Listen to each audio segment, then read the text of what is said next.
Graças a Deus. Saúde os irmãos mais uma vez para a paz do Senhor.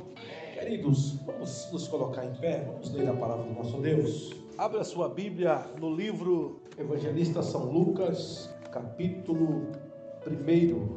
Amém, queridos? Mas o anjo lhe disse: Zacarias, não temas, porque a tua oração foi ouvida, e Isabel, sua mulher, dará à luz a um filho, e lhe porás o nome de João. Como saberei isso? Pois eu já sou velho e minha mulher avançada em idade. Respondeu o anjo do Senhor e disse-lhe: Eu sou Gabriel, que assisto diante de Deus, e fui enviado a falar-te e dar-te estas alegres novas. Eis que ficarás mudo e não poderás falar até o dia em que essas coisas aconteçam, porquanto não creste nas minhas palavras, e ao seu tempo se hão de cumprir. Vamos todos repetir o versículo 18 no 3. 1, 2, 3. Disse-lhe então Zacarias ao anjo: Como saberei isso? Pois eu já sou velho e minha mulher avançada em idade. Amém? Vamos orar ao Senhor em agradecimento à sua palavra. Poderoso Deus, louvamos a Ti por esta oportunidade para falar a Tua palavra. Estamos aqui para refletir no Seu ensino. Ajuda-nos, ó Deus. Eu sou insuficiente para falar, dependo de Ti para falar. E ajuda os meus irmãos, a Tua igreja, a entender Tua palavra. Meu Deus, e acima de tudo isso, nos ajuda a aplicar cada verdade em nossas vidas, em nome de Jesus. Amém. Pode sentar, queridos. Graças a Deus. Queridos, estamos em uma série de ensino que diz respeito a tentações. Nós começamos falando sobre a tentação do orgulho, depois falamos sobre a tentação da preguiça, ou o desleixo, ou o descaso. Isso nos persegue todo dia. E hoje vamos falar de uma tentação chamada a tentação da dúvida, ou a tentação da incredulidade. Queridos, todos aqui somos crentes, sim ou não? Sim, isso é fato. Mas o fato de sermos crentes não impede de duvidarmos. O fato de sermos crentes não impede de duvidarmos. Queridos, a dúvida, ela é uma tentação constante na vida cristã. Mas antes de entrar neste assunto, abra a tua Bíblia, irmão, deixa ela aberta, marcada aí em Lucas, e vamos ver uma questão aqui interessante. É extraordinário o livro de Lucas, porque Lucas, ele foi um historiador que narrou os acontecimentos de forma detalhada. Lucas, ele fez pesquisa, ele foi procurar em fontes oculares que presenciaram tudo isso, e ele escreveu. Ele registra que este Zacarias era velho, avançado em idade, bem como a sua esposa, amém? E a sua esposa era estéril. Mas aí o versículo 13, quando o anjo aparece para Zacarias, olha o que diz aqui. O anjo disse: Sua oração foi ouvida, e Isabel, tua mulher, dará à luz um filho, e lhe porás o nome João. Agora eu pergunto aos irmãos, eu estou para chegar em 50 anos, não falta muito não. Quem já tem aqui? 50 aqui. Está chegando? Alguém já tem? Passou, né? Irmã Dinalva, a senhora quer um filho, um bebê nessa idade? Na sua idade? Nem eu. Porque eu não estou dizendo que não é benção, tá, irmãos? Eu estou dizendo a questão da idade. Amém, irmãos? Preste bem atenção no que eu estou dizendo. Por quê? Porque, irmão, eu não tenho o mesmo pique que eu tinha. Eu gostava de brincar de lutinha com os meus filhos, irmão. Eu amava brincar de lutinha, era da hora. Você acha que hoje eu tenho pique para brincar de lutinha? Eu saía do trabalho, pegava um chevetinho que nós tínhamos, era só tal sol. Eu tacava meus meninos dentro, eu ia bater na barragem. Era assim ou não era, paixão? Era só tal sol, irmão. já olhava, já jogava os meninos dentro. Você acha que hoje eu tenho pico para isso, irmão? Por quê? Porque a idade vem ou não vem? Vem você começar a ser mais sábio, né?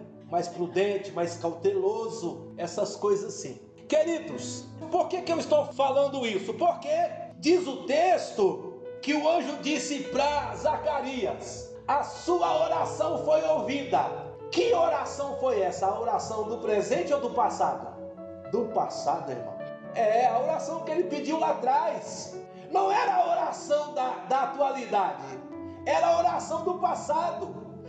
Eu acredito, estou partindo de mim, tá? Que ele, diz o texto, que ele era avançado de idade. Ele não estava orando mais: Senhor, eu quero um filho. Ou estava? Não estava, irmão. Já passou, o meu tempo já foi. Mas aí o anjo disse: olha, a oração que você fez lá atrás, eu estou respondendo agora. Aquilo que você buscou há anos atrás, aquilo que até já caiu no seu esquecimento, que já não está mais na sua memória, que você não faz questão mais, eu vou dar agora. Irmãos, isso é maravilhoso, irmão. Deus, ele ouviu, mas Deus dá algumas coisas no tempo dele. Por quê? Para você dizer: foi um milagre de Deus. Foi Deus que fez esse milagre. Aleluia! Louvado seja Deus. Irmãos, todo presente que Deus nos dá é para o louvor da glória dele. Amém, irmãos? Aleluia! Queridos, vamos voltar aqui então sobre a questão da incredulidade. Deus, irmãos, ele estabeleceu uma forma de se relacionar com os homens. E qual é a forma que Deus estabeleceu de se relacionar com os homens? Por meio da fé. É assim que Deus se relaciona com a humanidade. E tanto é verdade que o livro de Hebreus está registrado. Se você for rápido, olha o que diz lá, Hebreus 11, versículo 6. Olha o que diz aqui: ora, sem fé é impossível agradar-lhe, porque é necessário que aquele que se aproxima de Deus creia que ele existe e que é galardoador dos que o buscam. Irmãos, nós estamos aqui vivendo uma aproximação com Deus, sim ou não? Sim, isso é fato. Nós estamos aqui sentados na tua mesa, ouvindo a sua palavra. E Deus é a palavra, Deus também é a palavra. Mas ele está dizendo: todo aquele que se aproxima. Nós estamos nos aproximando de Deus por meio da sua palavra, sim ou não? Sim. É necessário que creia na palavra dele e creia que ele é galardoador dos que o buscam. Imagina, irmão, você vem buscar a Deus, mas não acredita que ele pode te recompensar. Tem algum valor na sua presença aqui?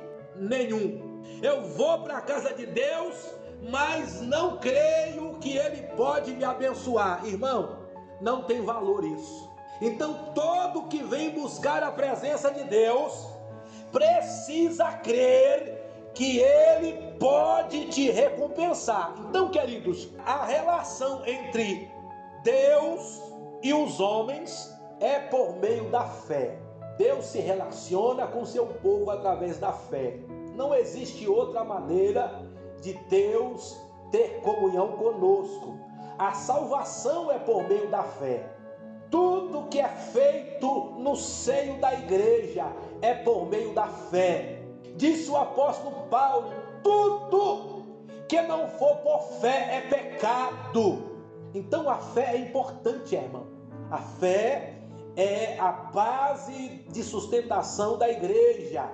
O justo, nós seremos justificados não pelas obras que fazemos, não pelas coisas que fazemos, mas pela fé que temos no Senhor. Amados, então Deus estabeleceu a fé como relacionamento entre ele e o seu povo. Mas então vem a dúvida, a tentação da dúvida. Quem ou o que nos faz duvidar? Satanás é um elemento da dúvida. Satanás não duvida de Deus, amém, irmãos? Diz São Tiago que ele crê e estremece. Satanás não duvida de Deus, mas ele planta no coração dos fiéis dúvida. A natureza das coisas, ou o mundo natural, nos traz dúvida. Os homens e nós mesmos vivemos cheio de dúvidas. Mas por que nós vivemos dúvidas? Porque, irmãos, nós vivemos em um mundo físico, em um mundo natural, e as coisas naturais concorrem contra Deus. A incredulidade, irmãos, é uma tentação constante. E o que é incredulidade? Já vamos entrar na palavra, irmão. Incredulidade é a dificuldade ou a recusa de acreditar, mesmo diante de evidências. O que é incredulidade? Quando alguém recusa acreditar, quando alguém não está disposto a acreditar, mesmo diante de evidência. Lembra quando Cristo apareceu havia morrido um, então tinha os 10. Após ele ressuscitar, quem não estava presente? Tomé não estava presente, amém, irmãos? Jesus apareceu para todos os 10. Na verdade havia mais do que 10 lá, irmãos. Havia as mulheres, havia outros discípulos também, mas eu estou dizendo os apóstolos. Jesus apareceu para eles. De repente chegou Tomé, todos disseram: o Senhor ressuscitou verdadeiramente e apareceu para nós. Irmãos, quantos estavam testemunhando que Jesus apareceu? Era um só?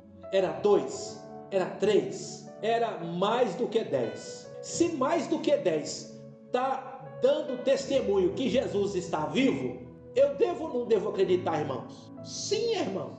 É bom que eu creia. Mas ele disse assim: não, eu tenho que ver o lado dele para ver se realmente. Ele tem que mostrar o lado que foi rasgado pela lâmina. Eu quero ver os furos na sua mão, as suas chagas. Do contrário, eu me recuso a acreditar. O nome disso é incredulidade. Jesus apareceu para ele e disse assim: seja crente, rapaz. Para com isso. Mas aí ele viu Jesus e ele se converteu, amém, irmãos? Ele deixou aquela vida de incredulidade.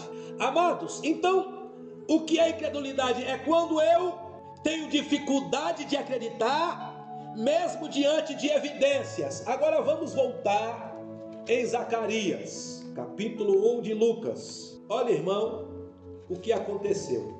Versículo 8 do capítulo 1. E exercendo ele o sacerdócio diante de Deus, na ordem da sua turma. Versículo 9. Segundo o costume sacerdotal, coube-lhe em sorte entrar no templo para oferecer incenso. Então, versículo 8 e 9 diz que era a ordem da sua turma. Irmãos, a tribo de Levi tinha a família sacerdotal, e a família era grande, amém, irmãos? Era grande a família, por quê? Porque era um ministério contínuo. Então, havia turmas escaladas para servir no templo. Diga comigo, servir no templo era algo extremamente honroso. Irmão, então era a ordem da sua vez, era a sua vez de ir servir no templo. Era a vez dele. Isso já é bênção ou não é, irmãos? Já é bênção. Aí dentro da ordem da vez da sua família, tira a sorte. E quem é que cai na sorte? Zacarias. É mais bênção ainda ou não é, irmãos? Mais bênção ainda. E quando ele está oferecendo incenso, quem que aparece para ele? Um anjo de alta patente, que diz lá em Daniel, que já havia aparecido para Daniel, chamado Gabriel. E este anjo de alta patente, ele se apresenta para Zacarias e diz que a oração dele foi ouvida e que ele teria um filho e que ele seria uma bênção. Ele ganharia os filhos de Israel para Deus. Ele converteria corações dos pais e dos filhos. Aí bateu o que no coração de Zacarias, irmão? Incredulidade e a dúvida. Irmãos, preste bem atenção. Existem razões para não crer e existem razões para crer. Lembra de...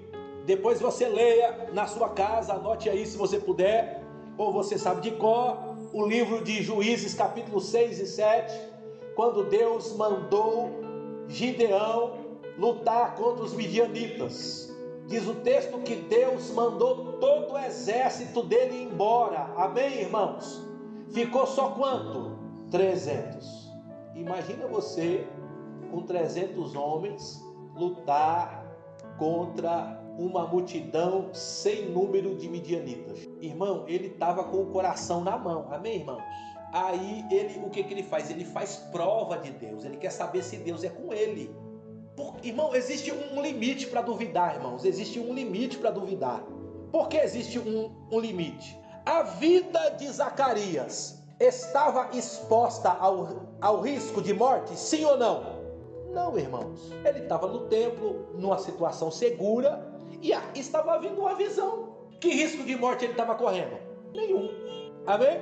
Agora, e Gideão? Ele ia ter que, com 300 homens, lutar contra uma multidão sem número. Ele está se expondo à morte, sim ou não? Sim, se expondo à morte. Só para os irmãos entenderem aonde eu quero chegar. Então, se a minha vida está em risco, eu devo ou não devo fazer prova de Deus? Com certeza, irmão. A minha vida está em risco. Irmão, peça confirmação, peça prova. E qual foi a prova que ele fez? Deus, eu vou sair aqui de manhã, tá vendo? Esse paninho aqui, eu vou deixar aqui na relva, que toda a relva esteja molhada e este velo de lã esteja seco. Aí ele deixou lá de madrugada, quando foi bem cedo, ele foi lá ver o que estava acontecendo com o pano. O que aconteceu, irmão? Toda a relva molhada e o pano seco. É um milagre ou não é, irmão? É um milagre. Deus está confirmando. Mas peraí, irmão, eu estou expondo a minha vida ao risco. Senhor, tem misericórdia de mim. Faz o contrário. Só para mim saber se é o Senhor mesmo. Vai que acontecer alguma coisa.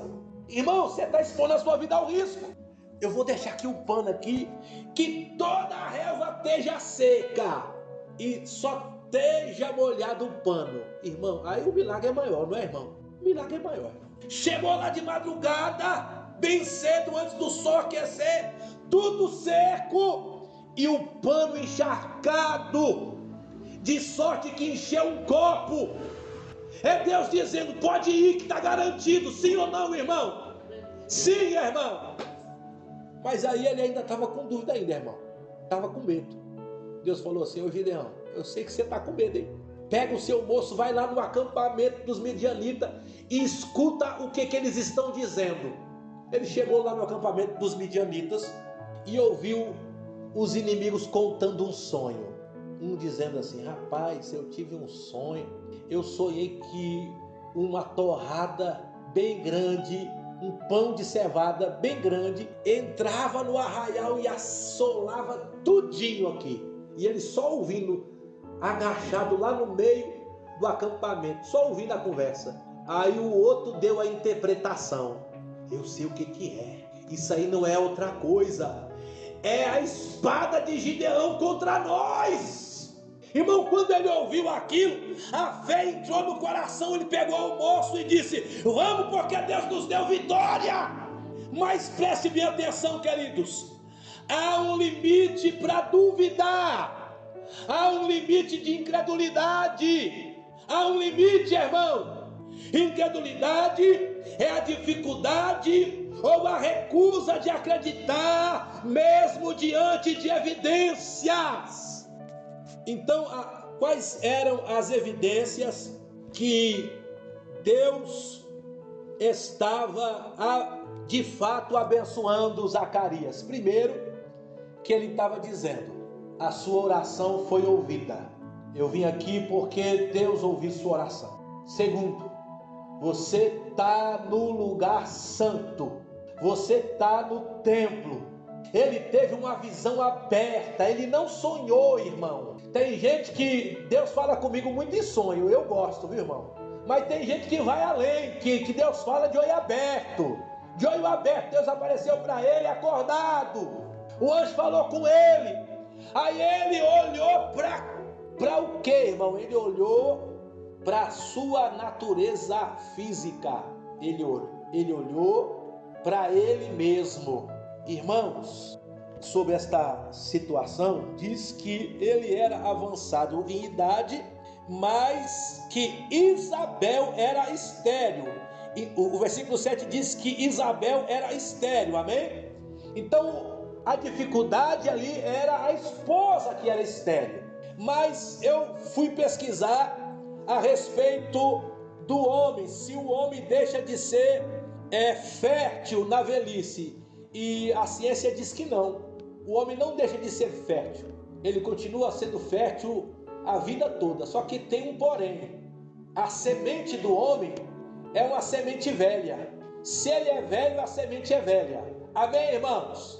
Então a semente do homem não consegue nadar o suficiente para encontrar o óvulo da mulher e fecundá-la. Amém, irmãos? Então, se ele é velho, a sua semente é velha. Ainda que ele seja fértil, ainda que ele tenha a capacidade de gerar, naturalmente a dificuldade é muito maior. Por quê? Porque a semente dele é idosa igual a ele. Então não consegue nadar para chegar lá, morre no meio do caminho. Amém, irmãos? Então havia uma dificuldade ali, ou não havia? Sim, mas o texto diz que o problema era a esposa que era estéril. Então, ainda que chegasse, o problema era a esposa que era estéril. Mas o anjo disse: não, esta dificuldade acabou, porque você e a sua mulher vão ter um filho. Mas aí ele duvidou, ele se recusou a crer. Em um ambiente controlado, na casa de Deus. Irmãos, isso é maravilhoso, irmão, isso é maravilhoso. Irmãos, quando a gente quer ter uma resposta de Deus, aonde que a gente costuma ir, irmão? Em que lugar? Na onde? Não é na casa de Deus, irmão? É na casa de Deus, irmão. Eu vou para a casa de Deus para orar, eu vou ouvir a palavra para Deus falar comigo. É na casa de Deus, é em lugares de oração, em reuniões de oração, que a gente procura a palavra de Deus, a resposta de Deus, a confirmação de Deus, em ambientes assim. Então ele estava em um local sagrado, em um lugar santo, diante da presença de Deus, fazendo uma coisa santa, que representava a oração. Aí Deus aparece, ele se recusa a crer. Por quê? Porque ele é velho. Sou velho já, minha mulher estéril é velha também. Eu quero saber o seguinte: como eu saberei se isso é verdade? Versículo 18. Como que eu vou saber se o Senhor está falando a verdade? Eu quero saber. Que evidência você vai me dar? Eu quero saber que evidência, que forma você vai confirmar. Aí, irmão, toda incredulidade, ela é passiva de punição. Toda incredulidade é passiva de punição. Irmãos, não seja incrédulo, porque a incredulidade é passiva de punição. Não se recuse a crer, porque tentar lutar contra a palavra de Deus, contra aquilo que Deus está dizendo para a sua vida, pode te trazer más consequências. Aí o anjo, irmão, ele ficou nervoso, irmão. A natureza do anjo é pacífica, amém, irmãos? O anjo não é como igual a gente que fica irritado, mas ele ficou irritado, o anjo ficou irritado, irmão. Falou assim: então quer dizer que eu vim aqui jogar a conversa fora? É eu que estou parafraseando, tá, irmão? Quer dizer que eu vim aqui, um anjo de alta classe, de alto escalão, um príncipe, veio aqui jogar a conversa fora. Deus mente por acaso? como você está duvidando, ficarás mudo até que esta criança nasça. Queridos, olha o que o anjo disse. Eu sou Gabriel, que assisto diante de Deus, fui enviado a falar dessas coisas, estas novas de alegria. Eis que ficarás mudo e não poderás falar até o dia em que essas coisas aconteçam, porque não creste nas minhas palavras, que a seu tempo hão de se cumprir. Porque você não creu, porque você se recusou a crer, eu digo a você que vai ficar mudo. Irmão, isso é consequência da incredulidade. Incredulidade, irmãos, ela te impede de ser abençoado. Houve uma situação parecida, não exatamente essa, mas nós vamos voltar para ela, quando Samaria foi cercada, no livro de 2 Reis, diz o texto que houve fome na terra, as pessoas tacaram a culpa no profeta Eliseu. Aí o capitão, a mando do rei, foi matar Eliseu, porque havia fome na terra devido ao cerco, capítulo 6 de 2 Reis. Aí o capitão foi lá para matar Eliseu. Versículo 30. E sucedeu que, ouvindo o rei as palavras dessa mulher, rasgou os seus vestidos e ia passando pelo muro. Aí o versículo 31 diz: assim me faça Deus outro tanto, se a cabeça de Eliseu, filho de Zafate, hoje ficar sobre ele. Havia fome na terra, 2 mulheres já haviam comido uma criança por conta da fome, e elas estavam reclamando, uma delas estava reclamando para o rei, que a outra não queria dar um filho para elas comer, porque o combinado é combinado. Já pensou, irmão? Aí o rei rasgou os seus vestidos, porque a fome era tanta, e disse: o culpado é Eliseu dessa desgraça toda que está acontecendo aqui, e eu juro que vou matar Eliseu. Diga comigo: a culpa sempre é do profeta. Sempre, irmão. Se a coisa está boa, não é não, mas se a coisa está ruim, a culpa é do profeta. O profeta leva a culpa, irmão. Irmão, aconteceu tragédia, mas não tem profeta na igreja para avisar nada, não? Mas aconteceu isso, mas o profeta lá não falou nada, mas está acontecendo desgraça. E os profetas? Tudo de ruim, a culpa é do profeta. Aí, queridos, foi o capitão, a mando do rei, cortar a cabeça de Eliseu, capítulo 6 de 2 Reis. E enviou, versículo 32, enviou o rei um homem de diante de si, mas antes que o mensageiro dele viesse, ele disse aos anciões: vieste como o filho do homicida mandou tirar-me a cabeça? Versículo 33, e estando ele ainda falando, eis que o mensageiro descia e disse: eis que este mal vem do Senhor, que mais pode esperar do Senhor? Então ele estava dizendo, o mensageiro do rei, aquele que veio cortar a cabeça de Eliseu, dizendo: é Deus que quer isso para você, esse mal é Deus que quer isso para você. Aí o versículo 1 do capítulo 7, então disse Eliseu: ouve a palavra do Senhor. Assim diz o Senhor: amanhã, quase a esse tempo, uma medida de farinha haverá por um ciclo, e 2 medidas de cevada por um ciclo, à porta de Samaria. Irmão, não havia nada para comer. E você vai lendo o texto, que até esterco de pombo e cabeça de jumento era vendido por uma fortuna. Quem tinha uma cabeça de jumento estava milionário, porque era uma fortuna. Quem tinha esterco de pombo para vender estava ganhando dinheiro. Mas o profeta diz: amanhã esta fome vai acabar. É amanhã que a fome vai acabar. Tudo vai voltar à normalidade. Deus vai trazer prosperidade. E quem tiver um ciclo vai conseguir comprar cevada e vai conseguir comprar farinha. Aí o versículo 2, o capitão diz: eis que ainda que se o Senhor fizer janelas no céu, poder-se-ia fazer isso? E ele disse: eis que verás. Agora é o profeta respondendo: eis que verás com os teus olhos, porém daí não comerás. Irmãos, o que é isso? Juízo contra a incredulidade. Irmãos, agora vamos lá. Nós estamos passando uma fome terrível. Cabeça de jumento está um absurdo de caro. Esterco de povo está vendendo a preço de ouro. Tem mãe comendo criança. Aí o profeta fala: amanhã o problema vai acabar. Amanhã, quem tiver um ciclo vai comprar farinha e cevada. A incredulidade bate ou não bate, irmão? É lógico que bate, irmão. Se não, quer dizer que o cerco vai acabar. O cerco já ficou todos esses dias aqui até agora. Quer dizer que amanhã vai acabar. Amanhã o problema vai cessar. A dúvida bate, irmão. A dúvida vem. E sabe qual que é o grande problema da dúvida, irmão?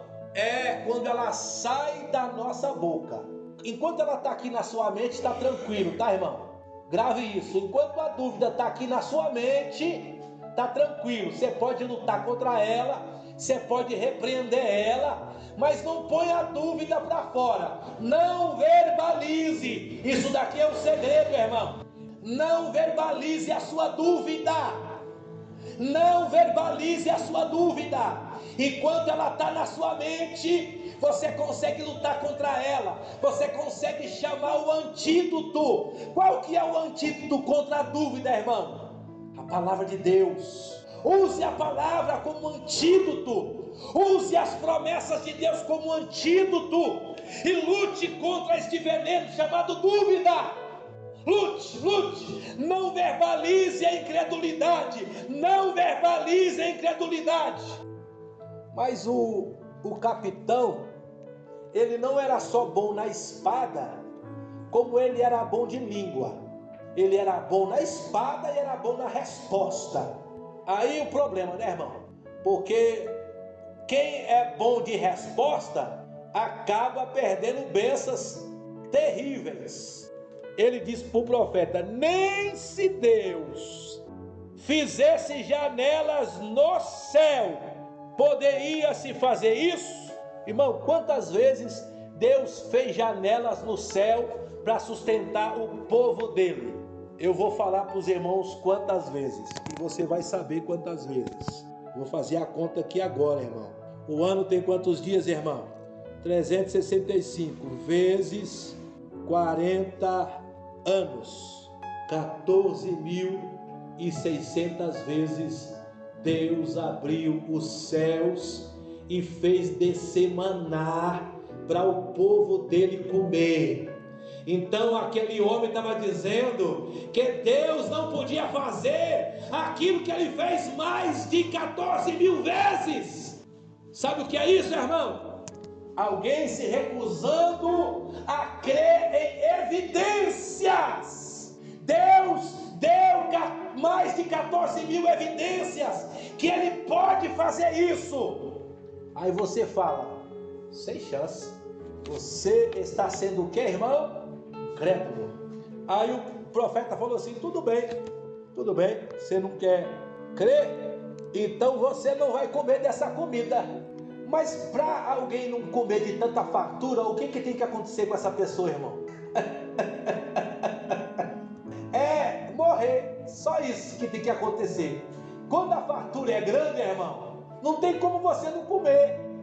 Mas o profeta diz: você não vai provar dessa fartura. O profeta estava liberando uma sentença de morte para ele. Diz o texto que quando a bênção chegou, no dia seguinte, depois você lê o texto, capítulo 7 de 2 Reis, lê capítulo 6 e depois capítulo 7 de 2 Reis, quando disseram: tem comida lá no arraial dos sírios. Abriu o portão, irmão. O capitão do rei disse: vamos fazer uma fila, vamos sair de forma ordenada, tranquilo, calma, gente. Quem está com fome tem calma, irmão? Uma vez eu estava num casamento e demorou para sair o negócio lá. Aí saiu uma bandeja lá da cozinha. Aí o povo já estava tudo aqui assim, né? Aí a pessoa levantou a bandeja para tentar passar.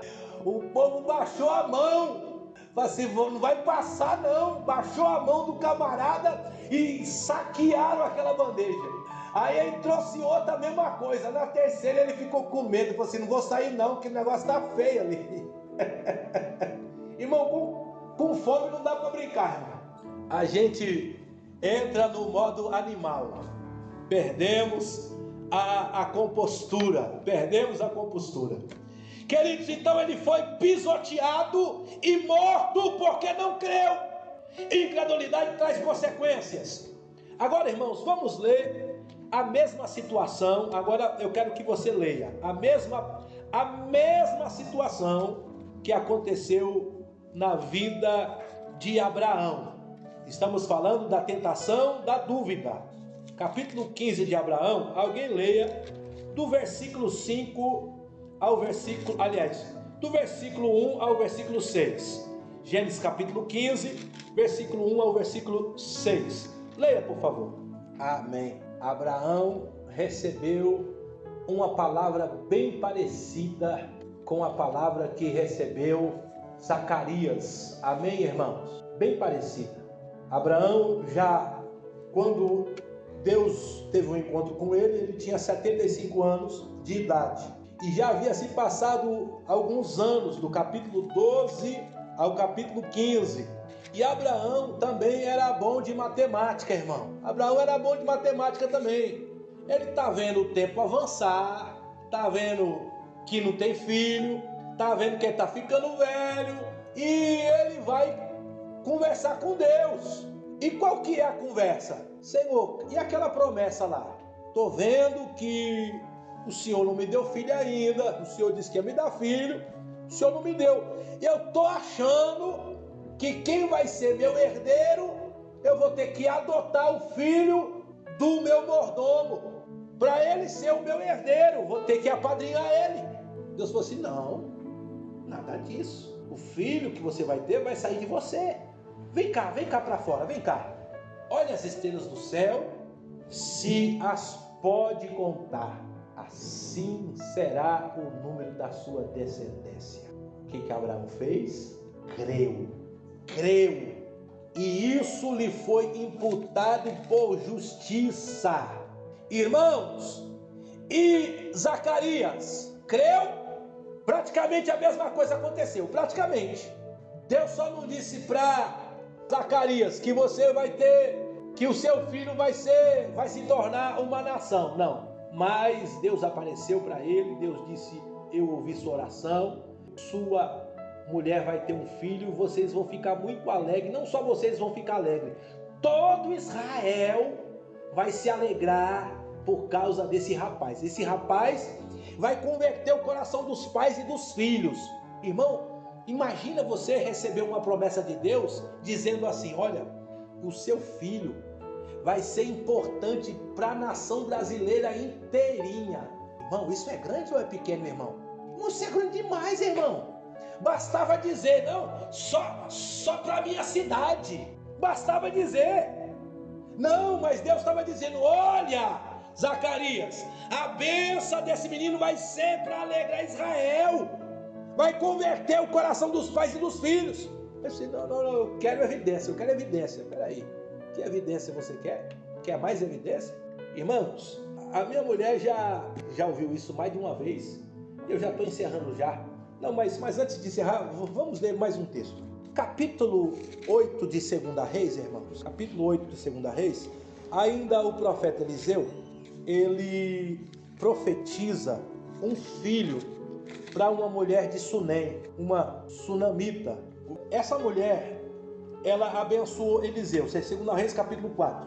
Aí, irmãos, ela e o marido dela fizeram um quarto para Eliseu pousar. Ela já dava comida para o profeta. Voluntariamente, ela entendeu que se tratava de ser um santo homem de Deus. Ela começou a dar comida para ele. E depois ela não quis só ficar na comida. Ela falou assim, não vou. Conversou com o marido dela, fez um quarto, capítulo 4, a partir do versículo 8. Ela não só se contentou, mandou fazer um quarto para Eliseu pousar e ficar ali. Aí um dia, irmãos, Eliseu resolveu abençoar aquela mulher. Eliseu chamou a mulher, capítulo 4, versículo 13. Aliás, versículo 12. Então disse ao seu moço Geazi: chama esta sunamita. E chamando ele a ela, se pôs diante dele. Versículo 13. Porque tinha dito: dize-lhe, eis que tu tens nos tratado com todo desvelo, que se há de fazer por ti, haverá alguma coisa de que se fale por ti ao rei, ou ao chefe do exército? E disser a ela: eu habito no meio do meu povo. Então disse ele: o que se há de fazer por ela? O profeta perguntou para Geazi: então o que nós vamos fazer por ela? Então quando ele perguntou para ela, ele disse: você tem alguma demanda diante do rei? Se você tiver alguma demanda, eu vou mandar uma mensagem para o rei para te atender. Ele falou assim: não, tá tranquilo, tá tudo certo. Você tem alguma demanda que precisa de exército? De repente tem alguém aí te afrontando, querendo trazer mal para você? Precisa de alguma demanda de exército? Assim, não, tá tudo em paz, tá tudo tranquilo. Eu habito no meio do meu povo, estou tudo em paz. Aí o profeta, irmão, perguntou para Geazi. Geazi, irmão, ele se tornou um leproso posteriormente, mas Geazi, ele tinha uma habilidade tremenda. Ele era observador. Geazi era muito observador. E olha o que Geazi disse para o profeta: ora, ela não tem filho e o seu marido é velho. Irmãos, ele observava as coisas. Olha, essa moça aí, essa senhora parece jovem, o seu marido já velho, e eu não vi nenhum filho aqui não. Eu não vi nenhum filho. Aí o profeta entendeu: então vou abençoar ela com filho, vou profetizar uma bênção na vida dela. Chamou ela de volta. Versículo 15 do capítulo 4 de 2 Reis. Chama, e chamando ela se pôs à porta e disse: a este tempo determinado, segundo o tempo da vida, abraçarás um filho. E disse ela: não, meu senhor, homem de Deus, não mintas a tua serva. Irmãos, olha só que interessante a fala desta mulher. Ela cria que Deus é poderoso para fazer, mas ela estava suspeitando de que talvez aquilo fosse uma fala humana. E ela disse para o profeta: não me conte mentira, não me enganes. Ela não está dizendo: eu não creio no que você está falando, isso é impossível. Não, ela disse: eu creio nisso, então não minta. Não minta para mim, eu creio nessas coisas. Não me engane, porque eu creio na palavra de Deus. O profeta disse: não, não é mentira não, eu não estou aqui com conversa não. Eu não estou aqui querendo fazer média com você não. Irmãos, diga comigo: a nossa palavra tem poder, irmãos. E ainda mais se você for ficar pertinho de Jesus. Você fica pertinho de Jesus, íntimo com Jesus, você começa a abrir a boca para abençoar, irmão. As coisas começam a acontecer, irmão. Basta você ficar perto de Jesus, íntimo de Jesus, ligado em Jesus, muito próximo de Jesus. Quando você fala, Deus começa a abençoar você, aquilo que você fala, irmão. É assim o tempo todo. Você já viu isso acontecer? Irmão, é assim o tempo todo, irmão. É assim o tempo todo. Irmão, eu cansei de ver isso acontecer. Cansei, irmão. Você olha para o profeta, para o sacerdote Eli. Ana estava orando, desejando um filho. O que o sacerdote disse? Que Deus conceda a tua petição. Ele estava profetizando na vida dela, irmão. Querido, quantas bênçãos eu vi acontecer simplesmente que você liberar uma palavra sobre alguém. Só libere uma palavra sobre alguém. Mas por que aconteceu?